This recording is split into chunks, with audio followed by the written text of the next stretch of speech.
वालेकुम, hello my YouTube family, कैसे हैं आप सब। तो आज मैं आपके साथ जो वीडियो शेयर कर रही हूँ ना, ये है हमारे पास टिक्का बना हुआ, ठीक है। और ये बचा हुआ टिक्का है, हमने कल रात को बनाया था, तो जो बच गया था वो ये पड़ा है। अब आपके पास दो तरीके हैं। अगर आपको टिक्का नहीं पसंद तो टिक्का बने हुए को आपने किस तरह से ऐसे यूज़ करना है कि आपको कुछ और मिल जाए बना हुआ और आप वो खा लें। दूसरा, बचे हुए टिक्कों को आपने किस तरह से यूज़ करना है सालन या ग्रेवी वाले सालन में कन्वर्ट करने का बहुत ही आसान तरीका और बहुत ही मज़ेदार है। आप नॉर्मली घर में अगर टिक्का ज़्यादा बन जाए तो बच जाता है तो आप यूज़ कर सकते हैं। तो इस बचे हुए टिक्के के साथ आज हम बहुत ही मज़े का सालन बना रहे हैं और मैं बताती हूँ कि मैंने इंग्रेडिएंट्स कौन से यूज़ किए हैं। इसके लिए योगर्ट ले लिया है मैंने, एक ये छोटा सा बाउल है, आप देख लें, एक छोटा सा, मतलब इसमें ऑलमोस्ट 4 टेबलस्पून आएंगे। और ये आपने अपने टेस्ट के मुताबिक लाल मिर्च पाउडर एंड हल्दी पाउडर डालना है। अदरक लहसुन पेस्ट चॉप कर लिया है इसको मैंने, और ये मेथी है और साथ सॉल्ट है, ये भी आपने टू टेस्ट डालना है। और गरम मसाला पाउडर है, मैंने चॉप किया हुआ है, बहुत ज़्यादा पाउडर नहीं की फॉर्म में नहीं है। और ये चॉप किया हुआ हमारे पास सूखा धनिया है और 1 अदद टमाटर है। इन सब चीज़ों से अब हम इस सालन को रेडी करेंगे। सबसे पहले ऑयल गर्म कर लें और इस ऑयल के अंदर ही आप अदरक लहसुन पेस्ट को ऐड कर लेंगे। लाइट सा ब्राउन हम इसको कर लेंगे और आपने इसको वीडियो को स्किप नहीं करना है, एंड तक देखना है अगर आप चाहते हैं कि आपके साथ एक मज़ेदार डिश हो और वो आप किसी के आगे भी रखें और सब हैरान हो जाए। तो ये हमने हल्के से, हमारा इसका कलर चेंज हो चुका है। अब हम इसमें ये अपनी टिक्का डालेंगे। अच्छा, ये टिक्का हमारे मोटे गोश्त का है। खुद की रेसिपी भी अगर आपको चाहिए तो मेरे यूट्यूब चैनल पर मिल जाएगी, लिंक उसका मैं आपको डिस्क्रिप्शन में दे दूँगी, आप जाके वो भी देख सकते हैं।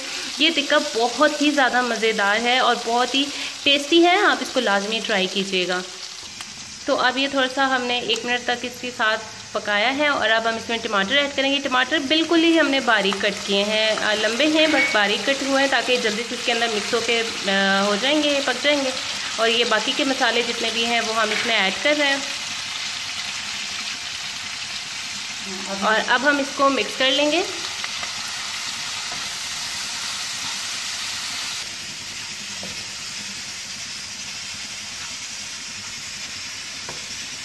तो इसकी ग्रेवी बहुत ही, मतलब ऐसा नहीं है कि बिल्कुल ही सूखा सूखा सा होगा, ग्रेवी बनेगी। ग्रेवी कैसे बनेगी, जो हमारे थोड़े से हमने टमाटर एक ऐड किया है और इससे योगर्ट जाएगा, तो इससे हमारी बहुत ही मज़ेदार सी ग्रेवी भी रेडी हो जाएगी। तो आराम से इसको 4 से 5 बंदे खा सकते हैं।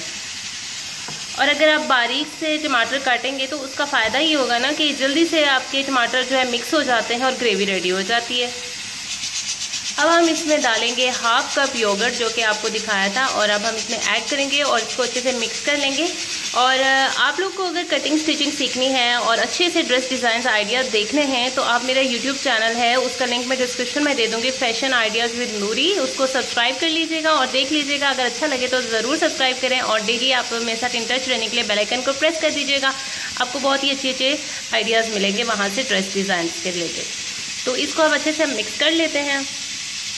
अब हम इसको कवर करके रख देंगे और जब तक ये इसका ऑयल छोड़ता नहीं है, इसकी जो घी ऊपर आ जाए, तो तब तक हम इसको कवर करके रख लेंगे। बिल्कुल स्लो हीट पे आपने रखना है। ये हमने रेसिपी बनाई है मोटे गोश्त की, मटन बीफ से रिलेटेड, मतलब जो है उससे, लेकिन आप चाहें तो चिकन, अगर आपके पास चिकन टिक्का है तो आप उससे भी ये बना सकते हैं, नो इशू। तो 3 से 4 मिनट हमारे कंप्लीट हो चुके हैं और देखें कितना अच्छे से इसकी लुक भी आ चुकी है और हमारा जो है इस ग्रेवी बिल्कुल तैयार हो चुकी है और पानी भी इसका, मतलब जो था टमाटर का और योगर्ट का, वो सूख चुका है और अब ये बहुत ही अच्छे से ग्रेवी रेडी हो चुकी है और बहुत मज़ेदार ये बनता है। अभी हम इसे डिश आउट करेंगे। अगर आपको ये वीडियो अच्छी लगी है तो वीडियो को लाइक कर लीजिएगा, चैनल को सब्सक्राइब करना बिल्कुल मत भूलिएगा और बेल आइकन को भी प्रेस कर दीजिएगा ताकि आने वाली अपडेट्स का नोटिफिकेशन आप देख सकें। मुझे दीजिए इजाज़त, मिलते हैं एक नई वीडियो में नए आइडिया के साथ। तब तक अपना बहुत सारा ख्याल रखिएगा। अल्लाह हाफिज़।